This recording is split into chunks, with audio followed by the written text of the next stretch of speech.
Hi everybody, it's Sarah Crew with Let's Make Art, and today we are painting succulent summer peaches. I have it here in my journal, but you guys can use whatever size paper that you have on hand. We have Michael here working the cameras. Well, hello. And I'm really excited about this project because we are going to be really breaking down how to draw a peach, how to paint a peach, and all that kind of stuff. I'm also going to show you how I like to use watercolor sticks, which if you've never heard of them, I'm sorry for your wallet now because they are so fun and like really addictive to use. So anyways, I'll just show how to use them, but the majority of the painting will be done with watercolor paint. Okay. And please remember, use whatever supplies that you have. Don't stress because we're using different brands or different whatever. It doesn't really matter. But what I really am hoping to do for this project, because the first time that I tried it, I was just doing wet on wet peaches. And instead of getting these lovely colors, like really strong, rich colors, everything was turning to mud when it dried. You see how even in value this looks and how flat in value this looks. And it's because I realized that with the 100% cotton paper, because it's a thirsty paper and it stays moist a really long time, whenever I was dropping in yellow, then orange, then red, then purple, instead of that color just staying in that area, which is what I was hoping, it evenly spread across the entire peach, which is why all of these kind of turned a muddyish color and we weren't able to really get the different like richness that we were able to achieve with this one. So I'm breaking down how I got this instead of this, and I will be painting on this page so we can see the difference. Okay. And hopefully they turn out different. Hopefully. Yeah. Wouldn't it be embarrassing if it's like the exact same and I'm like, I learned nothing. Okay. Stay tuned. Let's find out. Yeah, seriously. So this is my scratch paper. This is what I used after I painted this first one and it was muddy. I'm like, okay, what am I doing wrong here? So I just wanted to show you, it's totally standard for artists to do practices, to have scratch papers, to try different ideas, and then take it to the paper. Okay. So like, that's part of the process. You guys just don't see that very often because you're presented this like final gorgeous project and not really the process. And so this is me breaking down the process for you. Okay. So when it comes to peaches, in terms of drawing, they're basically like circles. But the cute thing about peaches is they have a little butt crack. They have a little butt crack, okay? Yeah. And so to do the butt crack, you can either draw a circle and then just put a little butt crack in there. Or what I like to do is I like to also do overlapping circles. So if you do overlapping, or I guess they're more ovals in this way, then it kind of reminds you of where the little curve is going to go. And then at the bottom here, it kind of sometimes comes to a little point. It's all cheeked up. It's all cheek.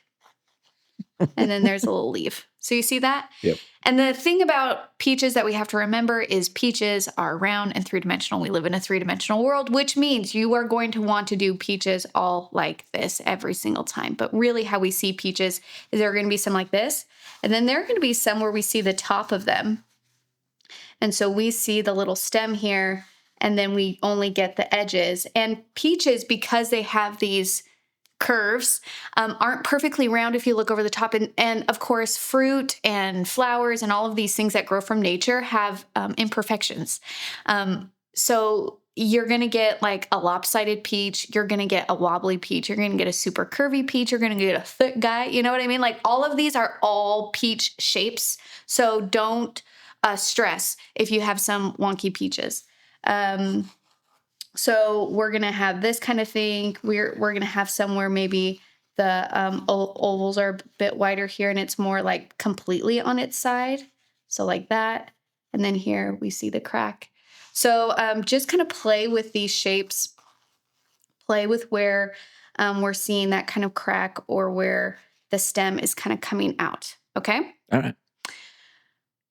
Now, the second piece to this is after you feel a little bit more comfortable drawing your shapes, I want you to think about where the darker values are going to be on the peach, because that's actually what we're going to put in first. And that's how we maintain our different values and our different colors, is we actually kind of chunk it off. So basically when it comes to where the cracks are in the peaches, or the curves where they meet, that's usually where we have a darker value. Okay. We also get darker values like along the edges here. Think about the variation in peach colors. And if you can't picture it, like, it's super helpful just to pull up pictures of peaches and just observe for a few minutes. So if I'm looking at peaches right here, we see that little curve crack right there. That's a darker value. And then it kind of meets up to where the stem is coming out of, or maybe where a leaf. So usually it leads to like a dot at the top. Does that make sense? Mm-hmm. This one is a peach here, and we don't see the crack. The crack is actually facing the opposite way. So we see more, this would be more like an apple shape, right? It's just kind of round, but we still have that dimple up at the top. And then the other side is where there's a crack. So maybe this one right here, it would be more like that. You see that? Mm-hmm. So then here we can see, okay, my dark value is going to be over here, and my darker value is going to be on this. Here I have my dark value where my crack is, and where the dimple is, and then also along this side. So when we go to paint, and we'll just use this for an example, I'm going to look at this peach right here, and I'm actually going to start by putting in my dark value first, which I want to say is not the traditional way to approach painting watercolors, but I'm edgy, you know what I mean? And I'm going to put in this color first, and I'm using a lot. I'm using like Q coral, Q purple, and I put those in, and then I kind of let those sit for a minute, and then I'll take water and kind of like blend it out. And so you'll see when we get to painting, but I just want to say, pay attention to where the darker values are, because that's what we're going to put in first. Okay? All right. All right. Let's do something very important. The oath. The oath. If you can raise your right hand and repeat after me. I promise to be kind to myself. I promise to be kind to myself. I promise not to compare my work. I promise not to compare my work. And I promise to have fun. I promise to have fun. Thank you. Okay, so for this journal painting, this is kind of what we're hoping for here.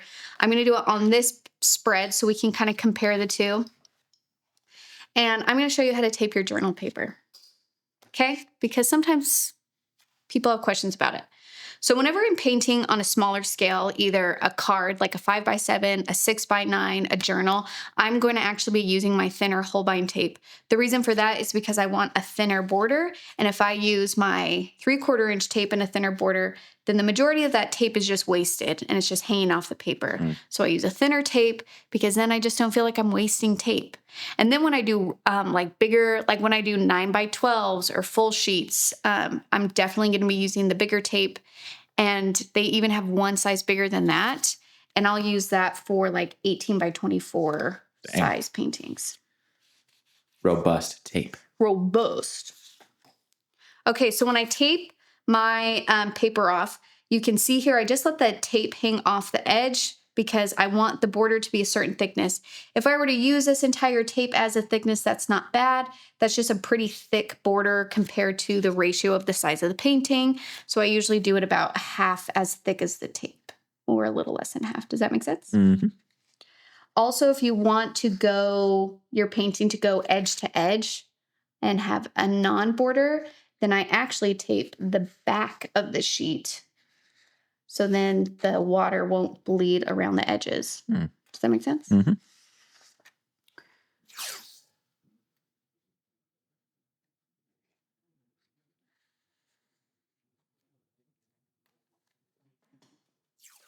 So if you walk into my studio, I have a tub of this Holbein soft tape in 2 different sizes, and I use both sizes just about every day.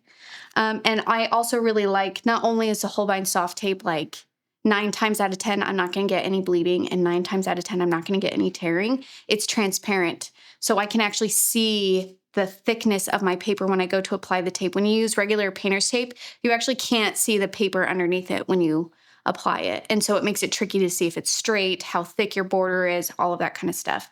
So that's another reason why I am obsessed with this Yeah, we in tape. the Cray household have so much Holbein soft tape that I think we're majority shareholders in that company now. We haven't got the should letter be. yet, but I think it happened. Okay. All right, and then I use binder clips just to hold my paper down as I go. I am going to be utilizing these watercolor sticks at the end, and I'll just show you how to do it then. But you can be doing the whole thing with this, but I'm actually going to be using paint.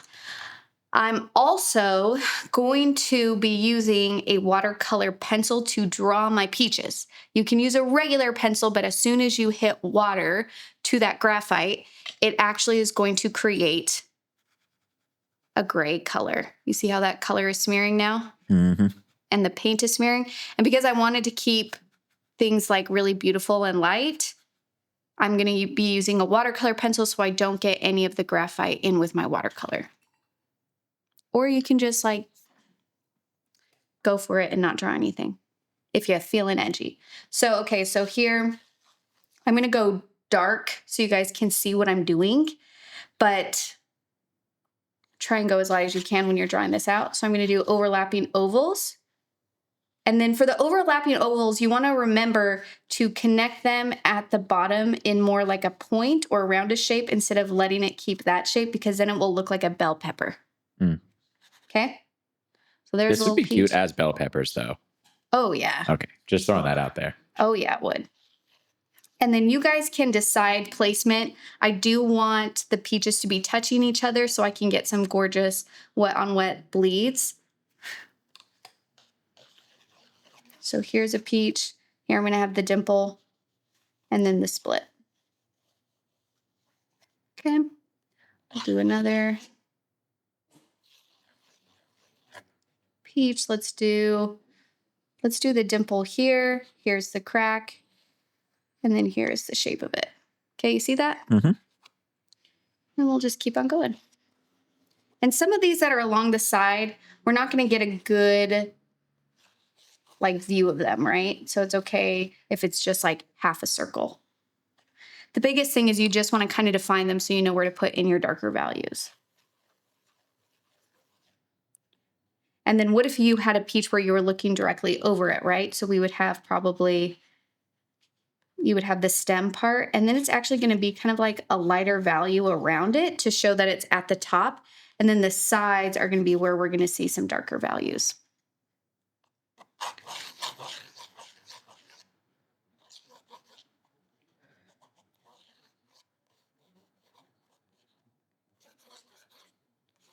Okay.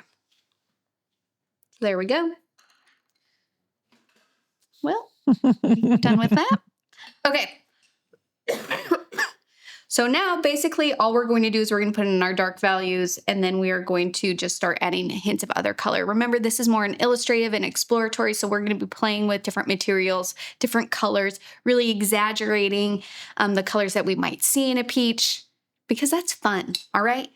I'm cool. We're here for fun. I'm not a regular painter. I'm a cool painter. I'm not a regular paint teacher. I'm a cool paint teacher. Okay, I'm going to take a little bit of Q Purple and Q Coral. I'm actually going to switch my palette around so you can see. And I'm just going to start by putting in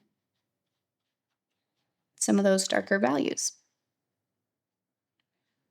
I got to tell you, I'm starting to feel like an alien took you up to the mothership and replaced you with a clone, because you've said coral 2 or 3 times now without doing the thing. Just saving it up for a good one? I'm just saving it up for a good one. All right. That's what they would all say, alien Sarah. I'm on to you. Okay, so here you can see I put in my coral. There it is. There it is. And so then I can take another color like yellow and put in a yellow. And then I'm just going to just touch with clean water where those 2 areas will meet, and then not move it anymore. Okay. Your brain is going to want to go and have it smooth out. And I'm saying do not smooth it out. If you smooth it out, you're going to lose everything. We want to keep it separate. And it's okay if you leave little white chunks in there too. We'll go back and we'll close those up, that kind of thing. But basically what we're trying to do here is allow the light value of the water that we're just putting in to serve as our highlights or our lightest values there. It gives it room to breathe, and it's giving us different values within our peach. Okay. Mm-hmm. And I really want to go in there and add orange and add purple and add everything right now. But I'm telling myself, wait, because if I do everything right now, it's going to look more like this, and it's not quite going to be what I was hoping for in terms of the different values and colors. Okay. I have one fun peach related story while you're painting, if you'd like. Okay. So we live in the middle of nowhere. It's our house and one neighbor, and then no other houses as far as you can see. And our house has this beautiful peach tree, and it's huge. And every spring it blooms so much. And I'm always like, okay, there's going to be a zillion peaches on this thing. And there never are. And so I've been trying to figure out why this peach tree is not giving peaches. And one day in the summertime, our little neighbor boy, he was probably 8 or 9 at the time, I hear some singing. And so I pop my head out my front door, and he's out there barefoot. He rolled his wagon over to my peach tree, and he's on his tiptoes, covered in peach juice, just basking in peaches, singing the Peaches song from the Mario Brothers movie.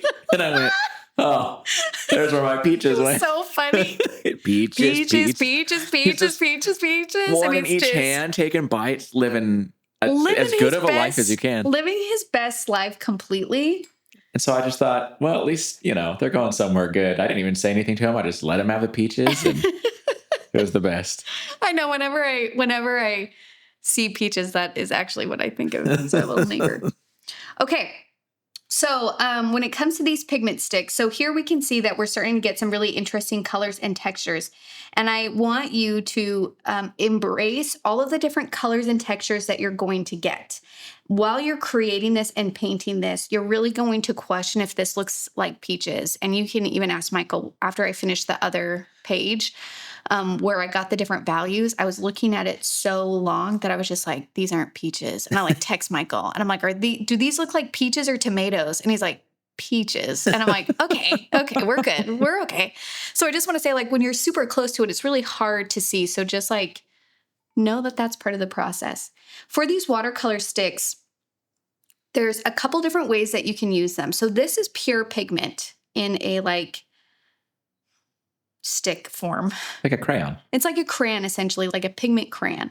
So one way that you can use it is you can actually take just a clean brush and touch the top of it, and that is going to activate that paint, and then you can just take that paint onto your paper like so. Ah, okay.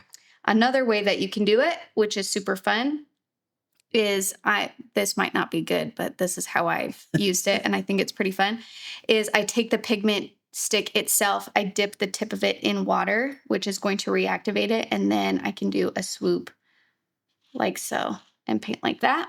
If the Daniel Smith is watching this, we're sorry. Sorry if I'm using it wrong. The other thing that you can do is you can take the pigment sticks and use it like a crayon. So you would just put in some really gorgeous texture, and you can leave that texture there, or you can take a clean damp brush and just kind of smooth that color out. But the color stays nice and bright. You see how saturated that is? Mm-hmm. So anyways, those are just a couple ways that you can use it. Would these be a good like travel solution? Like throw a couple of these in a bag and... I think so. That's a great idea. Yeah. Did you hear myself? Just pat myself on the back there? Yeah. That's a great idea. Michael, good job. Good job, Michael. Good job. Okay.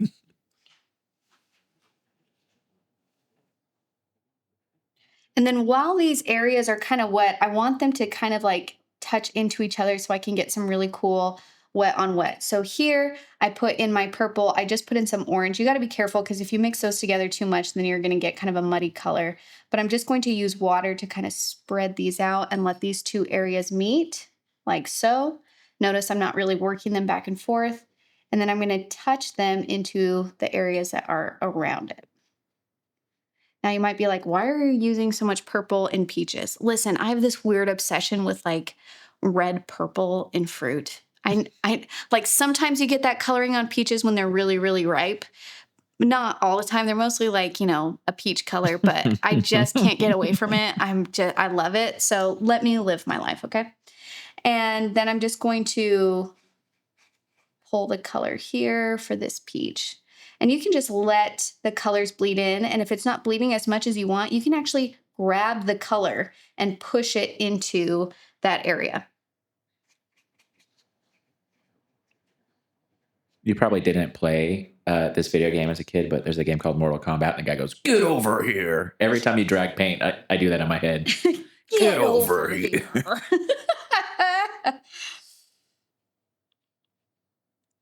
Okay, I'm just going to let that be for now. Let's go ahead and I'm going to use red.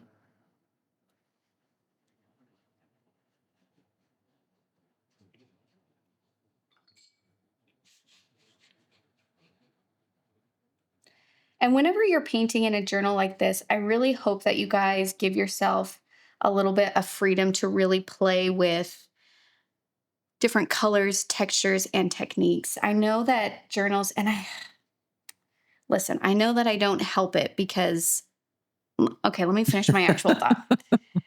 Journals don't have to be perfect, right? We're really afraid of messing our journal up because it's like stuck inside of a book. And I like my journal. I paint in it every day. It's like my creative outlet and my freedom.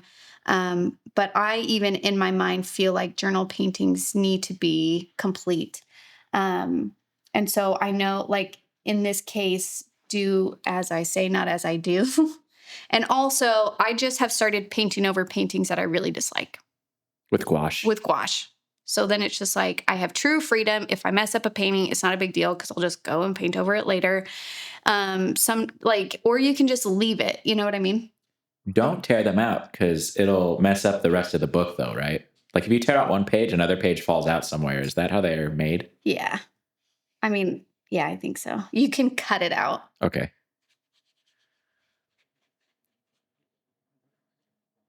Okay, so I just kind of got this gorgeous color just by pulling color from what was around here. And again, this is going to feel really uncomfortable because you want peaches to look full and complete and they just don't yet. But hang in there, okay? So here, I'm going to put in my darker value and maybe we'll have one here.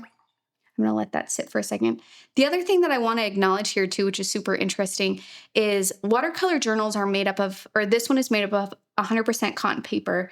And 100% cotton paper does have a front and a back. You can paint on both sides of 100% cotton paper. But this one I can tell is the back of a sheet instead of the front of a sheet, just by how how the paint is settling into the paper. Okay. So you actually might have a slightly different texture experience than I do.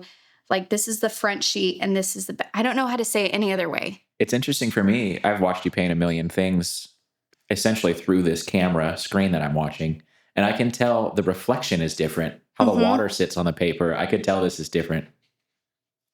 Okay, so now I just went in and added a little bit more red. This peach was still damp, so the red is blending in beautifully, but I don't want to cover that yellow that I put in there. So you basically just put the color in and walk away from it.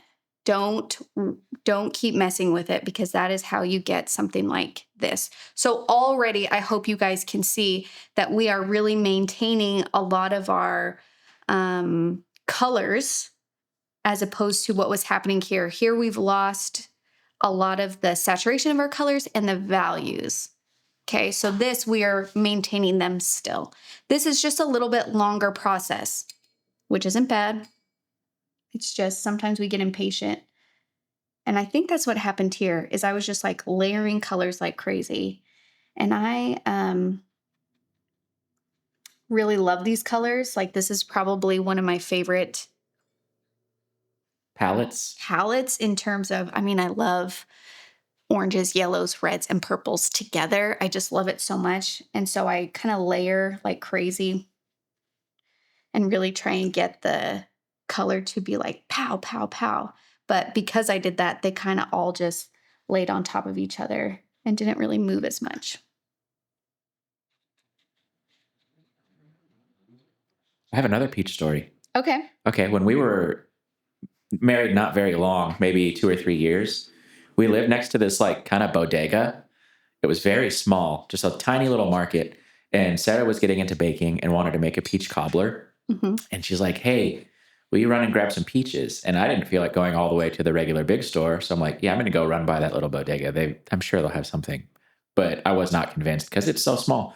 And I went in there and they had like 7 varieties of peaches. And from that moment on, we considered it a magical place because you would think of something and you could go there and they had it. They had something called Scotch bonnet peppers one time there. It was amazing. It was amazing. And we still remember it fondly because it really was magical. Like no matter what we needed, it would be like the most obscure ingredient and they would have it in like 2 different forms every single time. But it was tiny. It was like I feel like I memorized the interior of it. I'm like, there's no way they have this because I know where everything is in there. And they would. Amazing. Yeah. Someone come open a bodega by me. A magical bodega, please. Please can someone open magical bodegas here in rural Missouri. Rural Missouri. Oh my gosh. Don't these just look so juicy? Mm-hmm.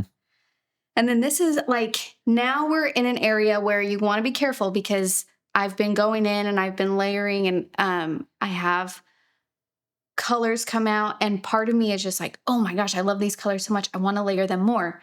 And then I have to say, no. We can do a little bit, but don't go too crazy, Sarah, because then we'll lose it. You know? So just be gentle with your color choices. Do you like eating peaches? Just like non-cooked? Yeah. Oh, yeah.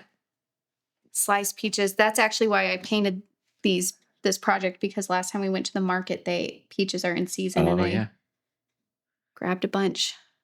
Eyes closed. Could you tell the difference between like a peach and a nectarine and an apricot? Like all of those are very similar in my head. Yeah.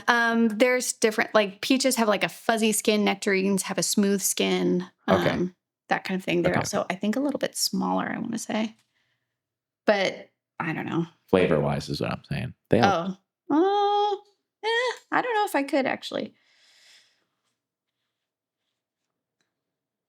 Okay, let's do another purple, like really strong purple, because now I'm trying to think about balancing my composition. So if I'm looking at my composition from a color story standpoint, I have a lot of that cute purple in the upper right-hand corner and not a lot anywhere else. And so if I were to stay and just do yellow and orange and red right here, this is going to feel a little bit out of place and it's going to really draw your eye to the top right corner. If I put this purple in this bottom left, then they will play off of each other and make the viewer's eye go back and forth, back and forth. Do you see that? Mm-hmm. So whenever you're playing with color and introducing it to a painting, you want to think about how that's actually going to lead the viewer's eye around your painting. Sometimes you do want it just in one spot. Like, for example, it's pretty common to have the subject of the painting, a higher saturation or more contrast. And that's because whenever there's contrast and whenever there's like that strong color, the viewer's eye is immediately going to go there. Okay? Mm-hmm. Ugh. This Q purple, I just can't. And then the Q coral mixed with it, it's like, get out of here. Forget about it. Forget about it. Michael and I went to a new restaurant. It was so good. It was a Japanese restaurant. And the owner comes over. They're like, how is everything? Michael's like, it's so good. Forget about it. And they were like, what? First of all, I've been to New York one time, so I have the right to say that. First of all, I visited New York one time, so I absolutely can say that. I'm walking here. Forget about it. That's got to be like such a stereotype to them. No, they love it. Everyone loves it. Everyone loves that. His face when I said, he was like, what? What? How's the food? And then they like laughed at me. Oh. Forget about it. Forget about it. It was good though. Okay. It was so good I bought a shirt. Yeah, if you don't know, the restaurant's called Anjin, and it's a new Japanese-inspired restaurant in Kansas City, and it is insane. So good. Okay. It was just really funny because I'm like, this Japanese restaurant, you're pulling out your New York accent. Okay. So at this point, I have the majority of my peaches kind of defined. And then this is where I'm going to kind of tighten them up. So maybe on these areas where we have some white spaces, I'm going to go in there and just kind of connect them with the rest of the painting. But you don't have to like blend them out. Like they can still stay a light value. And if you like where, like if the white spaces are acting almost as like a highlight, you don't have to fill them in.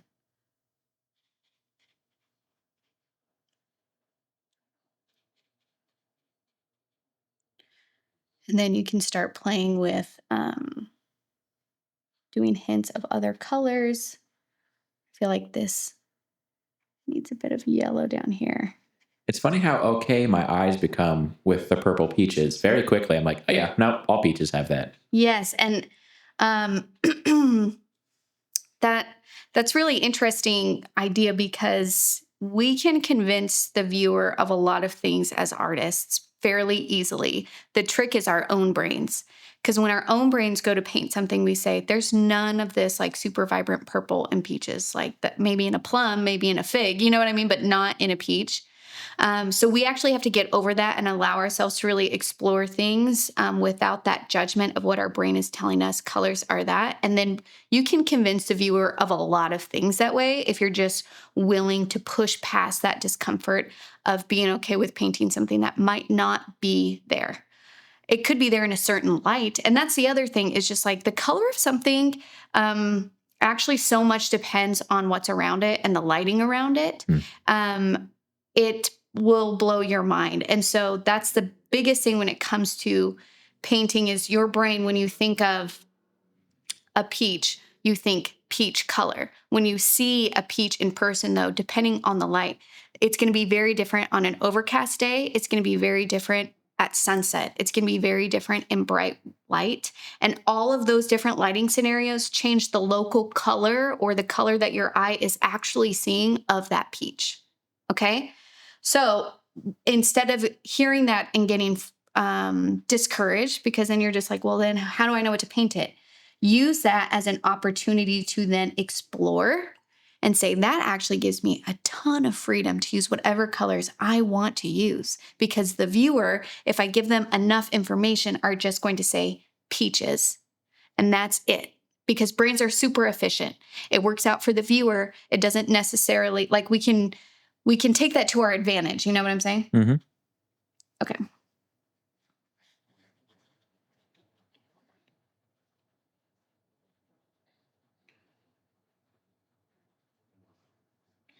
Oh gosh, I really love the color bleeds that are happening here. This one, I feel like I need to define it a little bit more, and maybe this guy right here. And let's put a crack in this so it's not reading apple. I'm trying to decide if I want it on the front or the back. Let's do the front.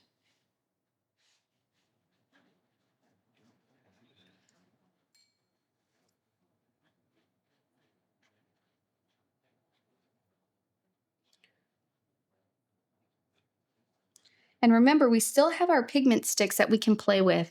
So on some of these areas, I'm thinking, oh, I really wish I had like a strong orange or a strong yellow. Instead of putting those in with the watercolors, I'm going to wait a second and I'll add those in with my pigment sticks later. I'm going to define this one and then I'm going to put in some leaves. So like this edge got a little wonky here. So I'm just going to kind of shape it.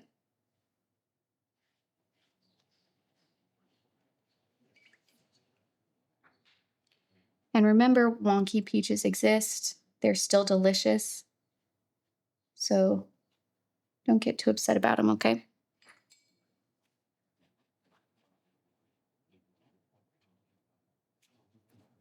Okay, that feels good. Let's put in some leaves. You can use around 6. You can use whatever brush that you want to use. I'm just going to take some Q Gold and mix it with a little bit of phthalo. I really like that kind of bright green that I get when I do that color mixture. If you want a more desaturated green or olivey green, you can use like undersea green. but I want the green to stand up to the brightness of the oranges and the reds. So that's why I'm trying to use brighter greens. And then we can just start putting in leaves. So let me actually move this clip here. I feel like they missed a huge opportunity with the name Watercolor Stick. You know what I mean? Go more fun with that. Call it a splash stick. I think they were trying to say, how can we help people understand what this is as quickly as possible?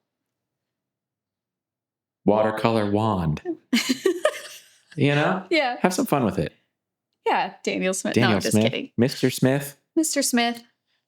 Is Daniel Smith a human, or is it just the name of a company? I'm going to look it up. Okay. I don't know.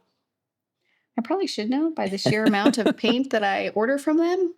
Daniel Smith. Okay, and then now I'm going to say, like, there's a gap here. And so even though I don't have, like, a top of a leaf here, I'm going to think, like, maybe there's a way that I can still include a leaf happening right here just to activate this kind of gap. So I'm just going to do a big leaf right here. There we go. Dang. All right. Dan Smith started making ink in 1976 at the University of Washington.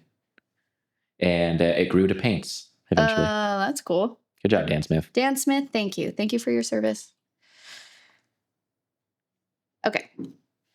Okay, that is super fun. That's great. And now I'm going to play with pigment sticks. So for the colors that I'm using here for the pigment sticks, I wanted a really warm yellow. This is Hansa Yellow Deep. And then this orange is so good. It's like the most vibrant orange. I don't know how to pronounce it, so I'm going to say it wrong, but Pyrrol orange. I don't know if it's Pyrrol or... We looked it up once. I think it's Pyrrol. Pyrrol? I'm going to... Pyrroli? Pyrroli. I'm a professional, okay? I know what I'm doing. And also... P orange. Abbreviate it.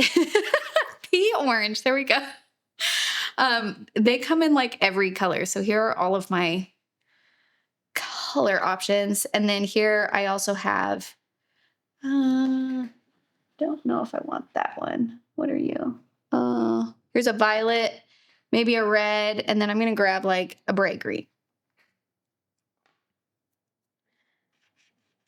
You might be like, but Sarah, I don't have these. Well, then just use paint. That's the same thing, just a different format. But look how bright that yellow is. Like, that is so beautiful. If you don't have them, it's a nice excuse to go treat yourself. That's right.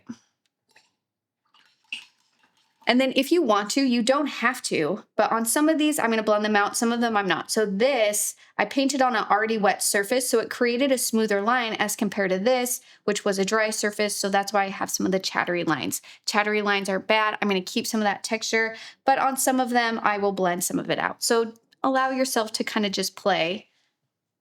Let's grab some orange. This one I dipped into the water and then am just drawing with it. Now, as a warning, like, these are strong, okay? So if you're like afraid to go too bright, then like... Go easy with the paint sticks. Go easy with the paint sticks. I kind of want, let's test this color. What are you? The watercolor wands. I want like a pink purple, not a blue purple. Please hold, I think it's in my... Okay, I'm not sure where it went, but I'm just going to use like some reds. I wonder if I layer them, how that will look.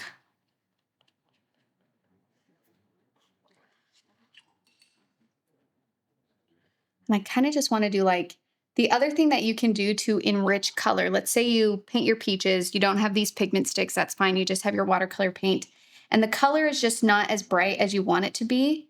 Well, you can do another layer or a glaze of that wash into a dry area, and that's going to pump up the color a little bit, okay? All right. So let's actually take some of this orange.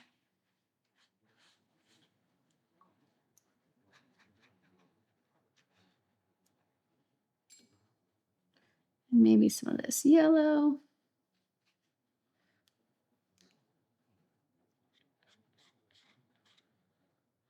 Oh, yeah.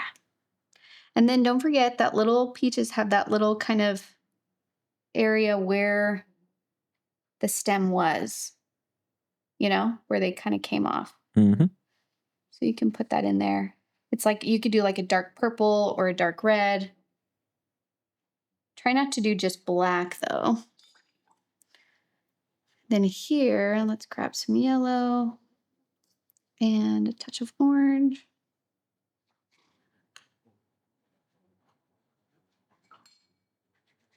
And then for the leaves, because I layered the green over the peaches, like I can't get like a bright green, right? Because underneath it is going to be like reds and oranges, which is not going to make the greens bright. I'm going to take my pigment stick, and you can use like a bright yellow. This one here. Let's see, I think this is the one I used. This is the Hansa Yellow Light. And then they also have like a brighter green. Where'd that go? Ooh, or a turquoise. So you can just draw directly on there to kind of get this like highlight within there. You see that? Mm-hmm. Let's try this. I didn't try this, but I feel like this color would just really make the orange pop. Ooh. Oh, yeah. Very Just a summer vibes for sure. Summer vibes for sure. Just a touch of orange or blue in there is really making those stand out. Okay. Oh, here's that green I was looking for. Durr. Okay. And then just any last finishing marks. And that's it. And what's super fun is you can do this process like painting fruits and vegetables and food is actually a really, really fun way to explore colors and shapes and forms. Okay. So if you're someone who's just like, I really want to practice being able to increase my skill in terms of drawing or in terms of painting what I'm seeing, starting with basic still lifes is an excellent way. And you don't even have to set up a scene if you don't want to. You can just grab 5 peaches and just observe them and then do a loose illustration of them in your journal. Illustrations kind of feel silly in terms of like, how is this helping me create realistic paintings? But what it's doing is when you do illustrations of something, you're taking an idea and simplifying it into a very basic form of that idea, which actually takes a skill set to be able to look at something and say, what is your basic shape? What is your basic value range? What are the basic colors being used? Those are all really important skills. And then that's a great starting point. And then from there, you can then be more like focusing on local color and focusing on different lighting and all the things around it. But it's just a great start. So if you want to improve your drawing set, your being able to paint or draw whatever you want, honestly, doing illustrations like this in your journal is an excellent, excellent start. Okay? Okay, and then you can see we were successful. Huge difference. We were super successful in terms of keeping the different colors and having different values within our peaches to make them feel more three-dimensional and vibrant.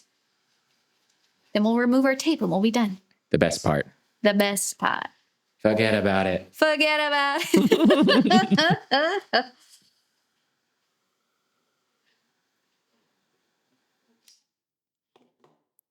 Okay. So that's still a little bit wet, so I'm going to be careful of that.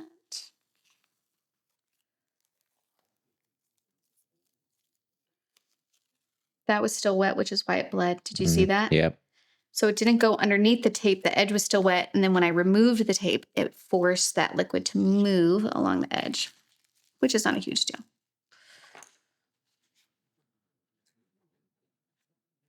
Okay. And there we have it. There we have our succulent peaches. Lovely. I hope you guys play with this. I hope you have fun. I hope me breaking down for you what it means to, like, let's look at the drawing of it, then let's look at the values of it, then let's look at the colors of it, was helpful. I hope that it gives you some confidence to approach these fun paintings with a sense of freedom and a sense of curiosity. Journals are an excellent way to explore those ideas. And I hope that you guys have fun. Because that's the whole point. We took an oath. That's right. That's right. Okay. Thanks for taking the time to hang out with me. I'll see you guys next week. Bye.